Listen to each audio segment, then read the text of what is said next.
Hello, everyone. I hope you are here to attend the session on EBCL, Economic, Business and Commercial Laws. What should be your preparation strategy in the next 2 months? All right. I am Juhi Gupta. I'm the CEO of SuperProfs, and I'm here to guide you on the same. In this session, I will give you a very brief introduction. Hello, everyone. I hope a very brief introduction and overview of the complete subject. All right, and how you should start your preparation now, even if you have not started it yet, then how you should start it now, what are the important chapters that you should cover, and how you should go about your preparation strategy. Another important thing that I would be discussing is not just about EBCL, but what should be your target, and if you want to clear the complete group.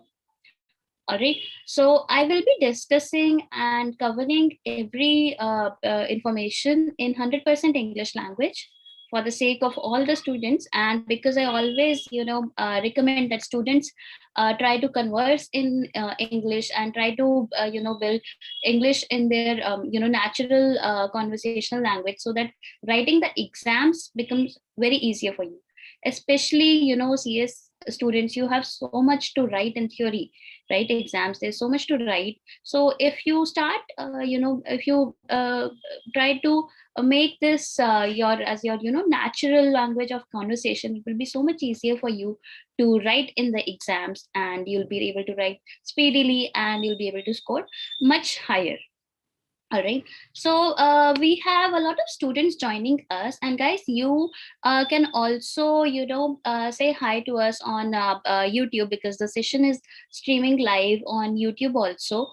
All right, so if you have any doubts, queries, or if you want to say anything, you can oh sorry, I was not recording the session. Yeah, so you can say hi to me and ask your queries on YouTube or on Zoom also. Now, if you have any issues regarding what are the latest updates and notifications and amendments, kahan se milengi, where are the amendments, what do I study, what not, what are the important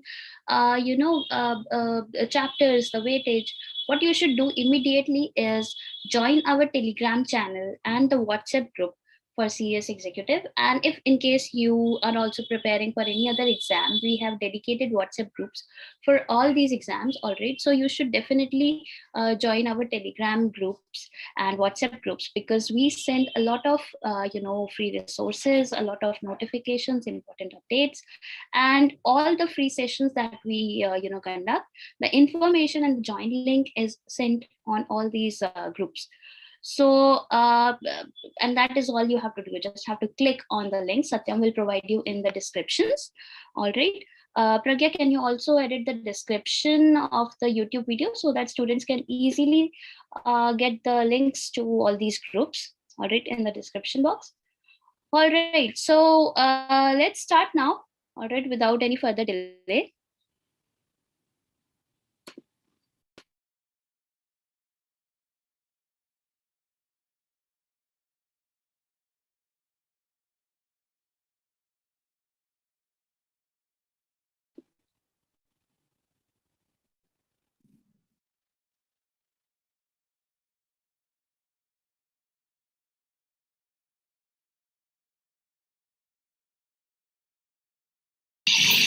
Hello everyone, welcome to this introductory class for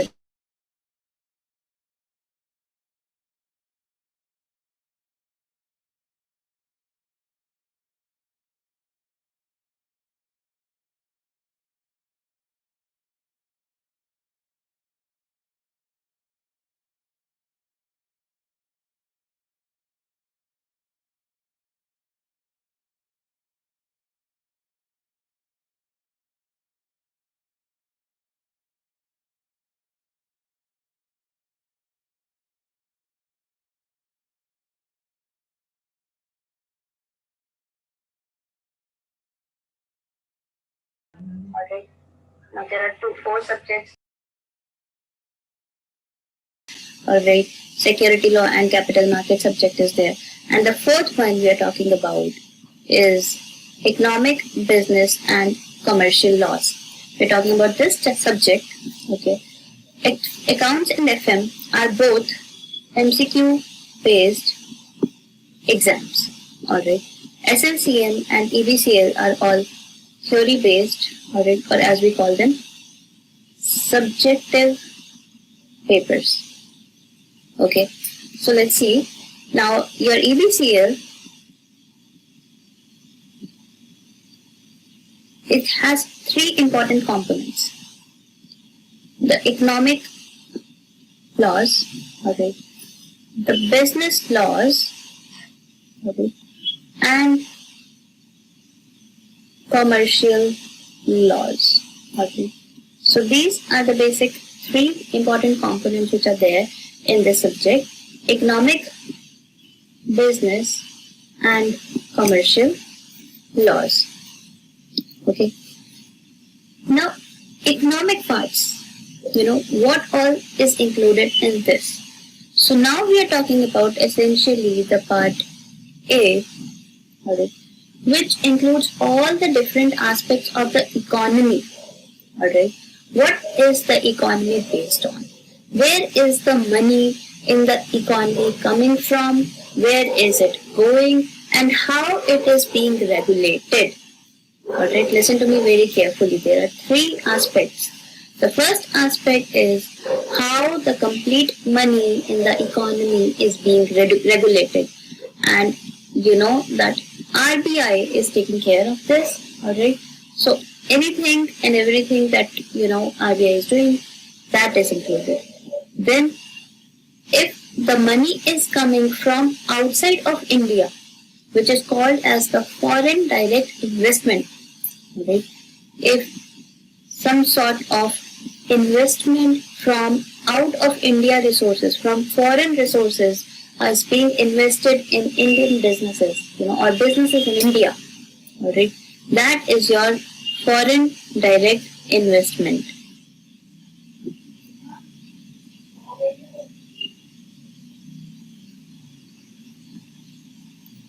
Alright, and then if the money is being invested from Indian resources to overseas, alright, so if the money is being invested from India to other outside resources, alright, that is your overseas direct investment.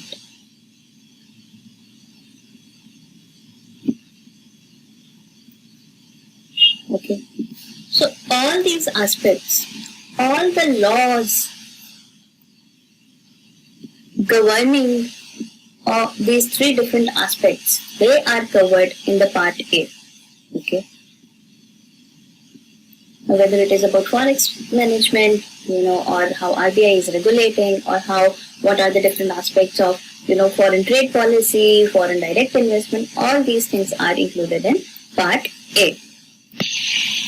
Now this part of all the economic laws and the NBFCs, this part comes for a total of 40 marks.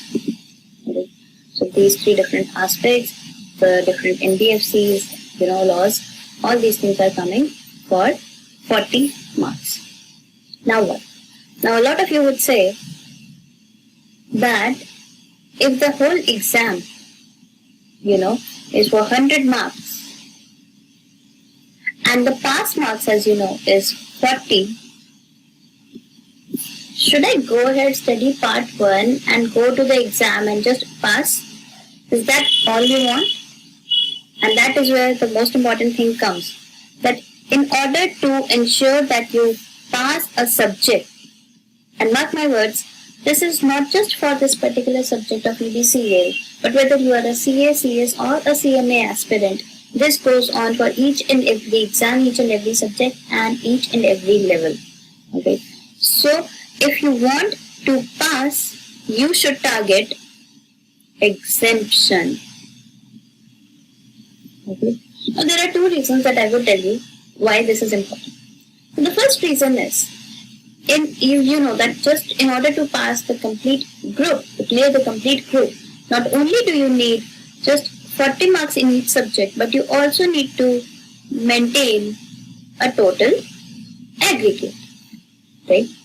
And if you target just the aggregate marks, alright, then there is a good chance that you will fall short of your target.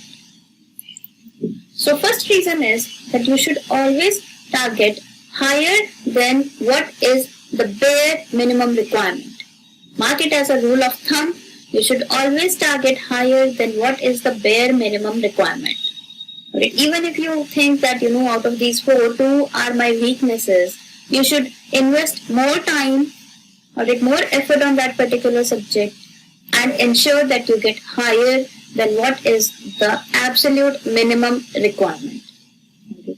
So first of all, that is why you should target exemption. Secondly, not just to clear the whole group. Let's say if you have studied very hard and by chance, because of some uncertain situation, you were not able to clear only one exam out of the 4 exams, of the 4 subjects, you're not able to clear one exam out of some uncertain, a situation which is completely out of control. And if you are able to get exemption in the other 3 subjects, will you have wasted a complete attempt of yours? Absolutely not. What you can do is, you can prepare for that leftover subject once again. You have already taken exemption in the other 3. And in the next attempt, you can give the other group. So essentially, you would not have wasted your time, your money, your effort and your energy because you have already taken exemption in the other 3 subjects. And the one subject which was left because something was not in your control, you can still give it in the next attempt, clear it along with the other group too, right? So therefore, these are the reasons why you should always target to get exemption. Okay, so now coming back to our parts. So part 1, we know that this is for 40 marks. Okay. Now the other aspect is your business and commercial laws. Alright. Okay. So now business and commercial laws, there would be 2 aspects. Okay. One is regarding the competition. Okay. What different things are. And this is a separate part covered in part B, which takes care of competition law. Okay. And then we have the different aspects of, business and commercial laws, which include, aspects like your Indian contract law, the negotiating instrument, sales of goods act, all those, different laws. Then there is laws, trying to protect the consumer. Alright. So there would be Consumer Protection Act and all such acts and laws. Also, there is property law. And this is one of the important things because, property law has 2 different acts, the Real Estate Act and the Transfer of Property Act. Alright. So the Transfer of Property Act has a lot of parts and a lot of subjects, a lot of course content is there, but it is one of the important aspects because it comes under property law.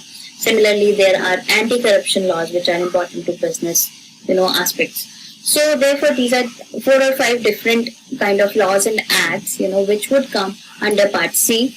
So we have your consumer laws, alright. Then we have the property law, alright.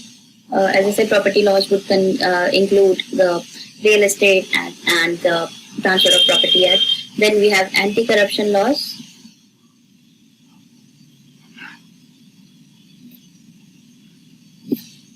And we have the different business laws, okay, which include like Sales of Goods Act and Negotiable Instruments Act and all those. Alright. Now coming to the marks, part C, there is a lot of content here, alright, but all of this comes for 35 marks. However, you should not think of skipping this entire part because this helps you understand a lot of very important aspects of it. And being a company secretary, going to the professional level of company secretary, you must have a good understanding of all these various laws. Alright. So even though the weightage is slightly lesser for this part C, you must completely read and understand these different laws also. Now 40 marks was for part A, 35 marks is for part C, and therefore part B is for 25 marks. And this becomes very important because one single chapter of the competition law completely comes for 25 marks. So ideally what your strategy should be is, definitely start with competition law. Alright. Be thorough in competition law. Okay. Let's talk about your preparation strategy for EBCL. And that too, I would say the strategy is not to clear EBCL, but to ensure that you get an exemption. Right. So the very first thing that you should do is absolutely focus, absolutely make sure that you know each and everything about competition law. Now this should not take more than 22 hours to study the complete competition law. Alright, give or take 2 hours. Once you have covered this, alright, next you need to move to the second part, which will be your part A. Alright. Here you should focus on different aspects like Foreign Exchange Management Act 1999, then the FCRA Act 2010, alright, the different acts regarding foreign direct investment, foreign trade policy, alright. So all these things, and here you should spend a good 45 hours, I would say. Okay. So 40 marks and 45 hours is how much you should spend on this part A.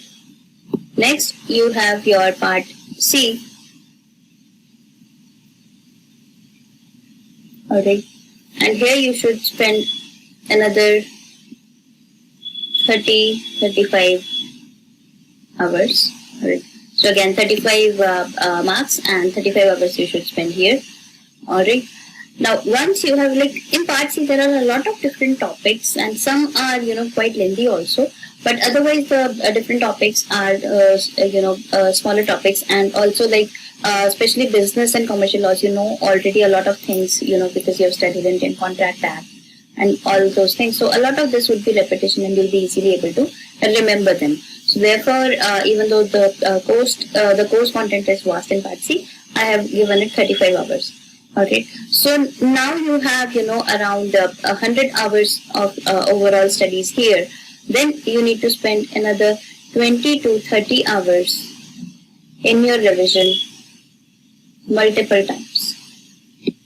Okay, the revision strategy again should be that the competition law, absolutely 25 marks, you should revise twice or thrice. Okay, because the course is lesser here, so you should absolutely target the 25 marks. You should be able to attempt and get complete 25 marks from these.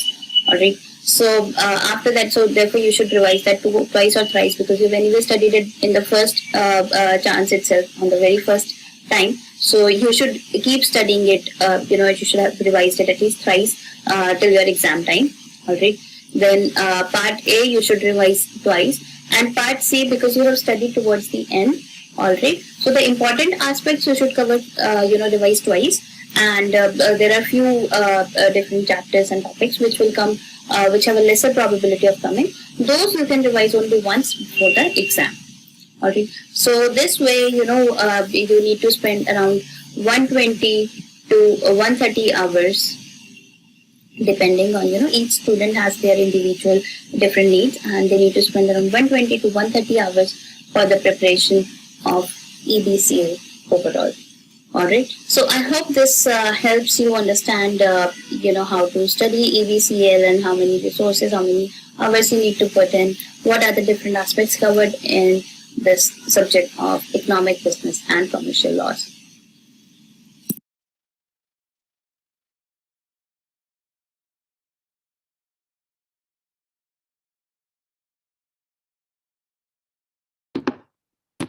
All right. So I hope the strategy has been clear to you. If you have any questions, I know Kalyani has asked a question. If any of you have any more questions, you can ask me now. Meanwhile, I will start providing the strategy to Kalyani. Okay. So Kalyani, what you are saying is that you want to give group 1, all right, and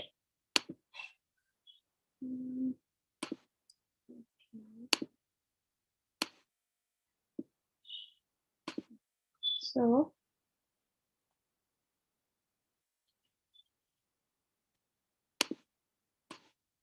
just give me a second. So Kalyani is going to attempt her first group, all right, and the June attempt, and she's asking what should be her strategy for appearing in group 1 in this June attempt, right, Kalyani? Okay, yeah. So my screen you can see, right?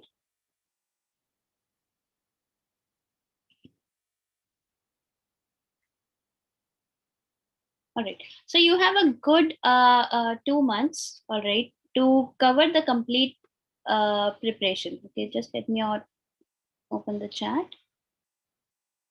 All right. So let's say how much first we will see how much hours do you have. All right. So I am assuming that you have the complete that you are going to study only in this time. All right, because now you need to do full-time preparation. All right. So let's say you have 8 hours you study on a daily basis. All right. And you have 7 days in a week. So 8 hours into 7 days. Okay.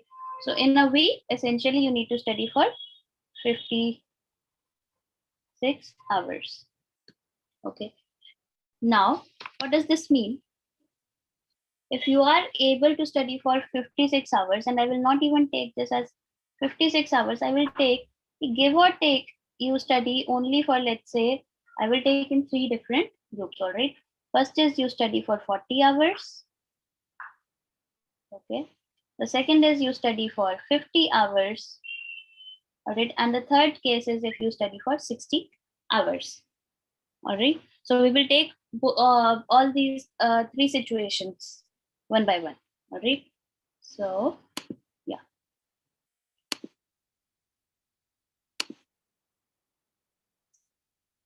Okay. So let's say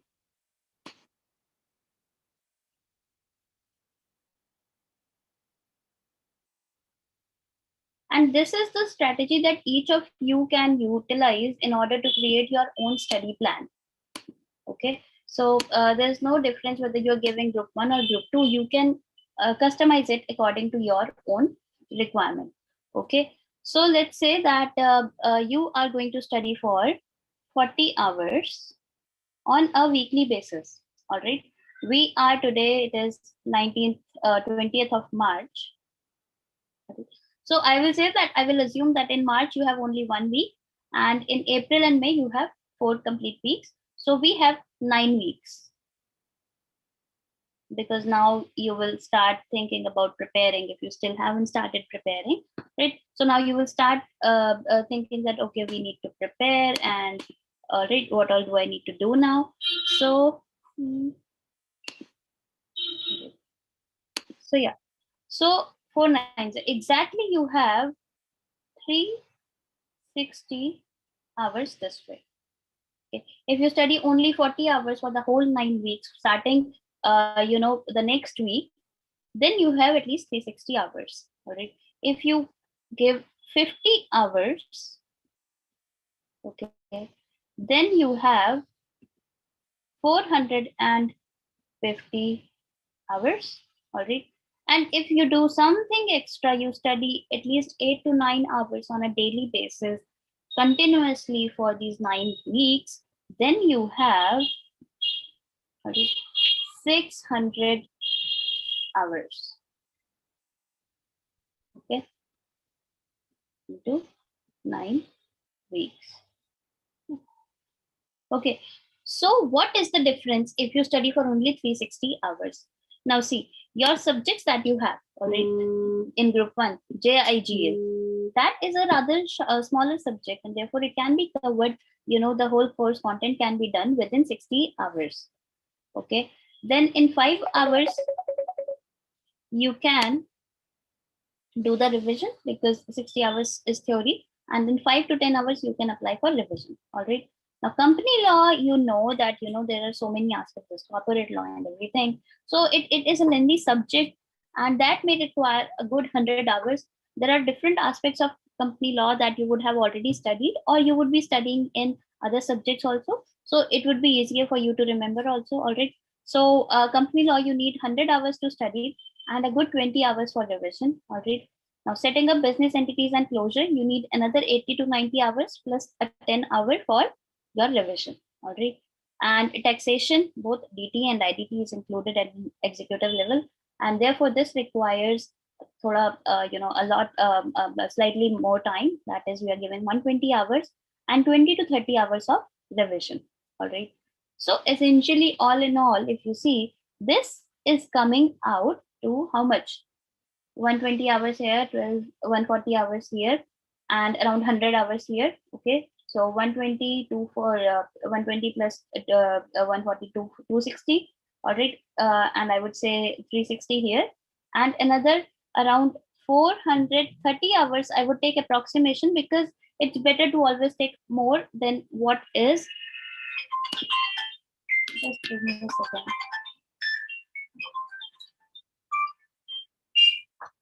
All right. So approximately 430 hours, we will take. All right. So once we are taking 430 hours, 430 hours, is the person who's studying only 40 hours a week from today, is this enough?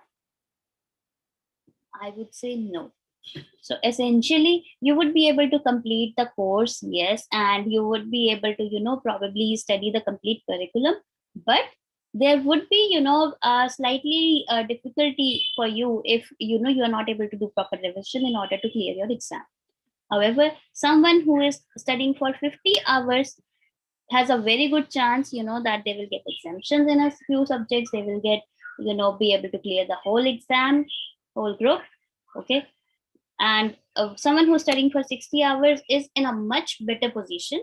However, and if you think about it, see, spending your day in such a way that if you study 8 to 9 hours a day, if you are not doing any other activity, like you're not going to college, you're not doing college study, and if you're not a full-time working professional, in that case, spending 8 to 9 hours on studies is not that big a deal because you are essentially a full-time student. All right. Now some of you may be like working professionals and all, and in that case, what you need to do is you need to spend your complete weekends on studies. All right. So you need to spend around 12 to 14 hours on studying on the weekends, and in the weekdays you need to maintain consistency around 3 to 4 hours. After work or before work, right in the morning, you need to spend at least 4 hours, and that way you will be able to get the number of hours required. All right. So Kalyani, this is how you need to spend your time, and this should be your exam strategy to at least study for 50 hours a week. All right. So you should always target to study 8 to 9 hours. All right. Now, because it's only 2 months left, and it's better to have some sort of guidance at this point of time. All right. Is there anyone else who has any other question? And Kalyani, is this clear to you?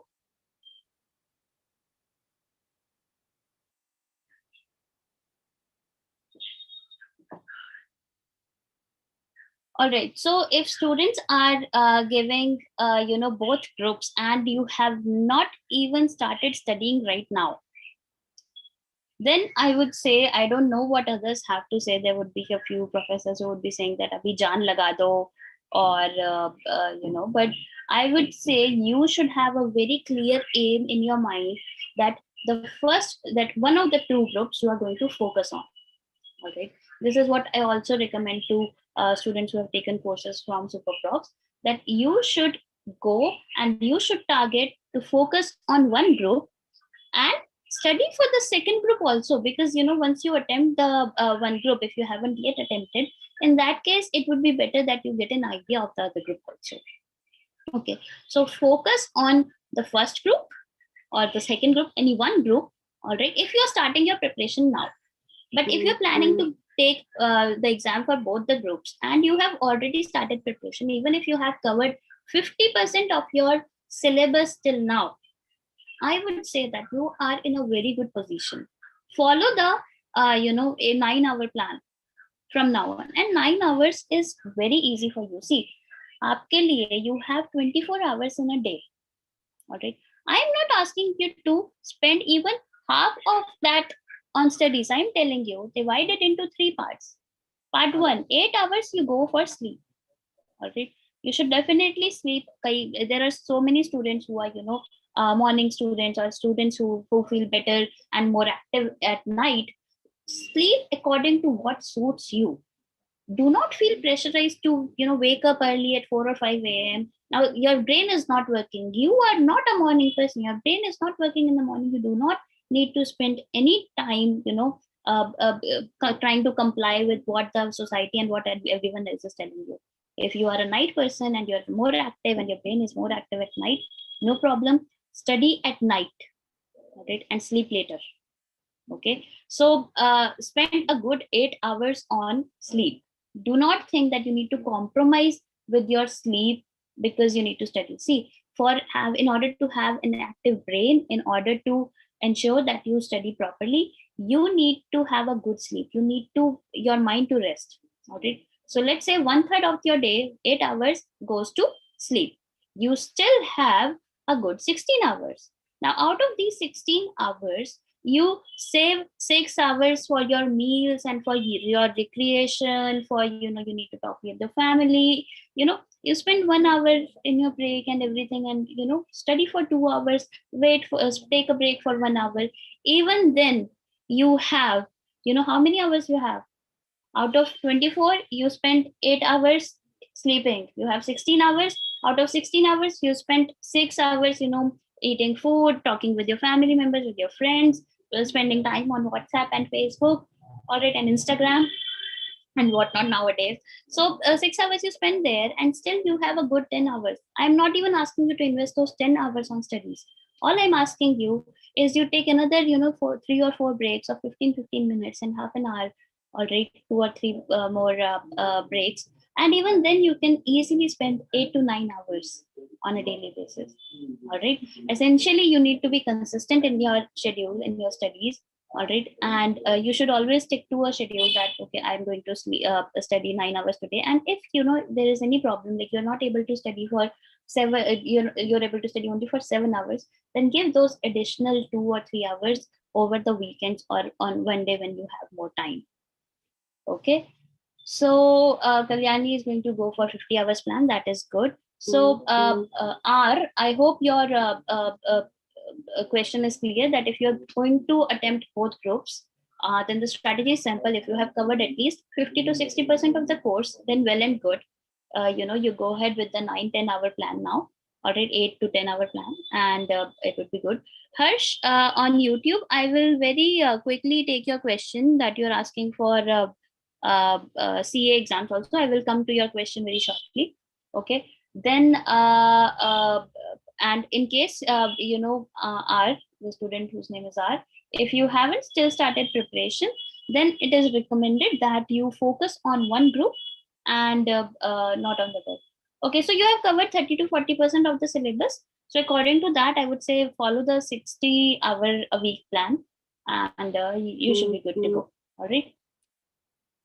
Kalyani is asking the important chapters in JIGL. Kalyani, why don't you follow the Telegram and WhatsApp groups, and We will ask, I think, Divya sir to cover the important chapters in JIGL and give the important weightage audit.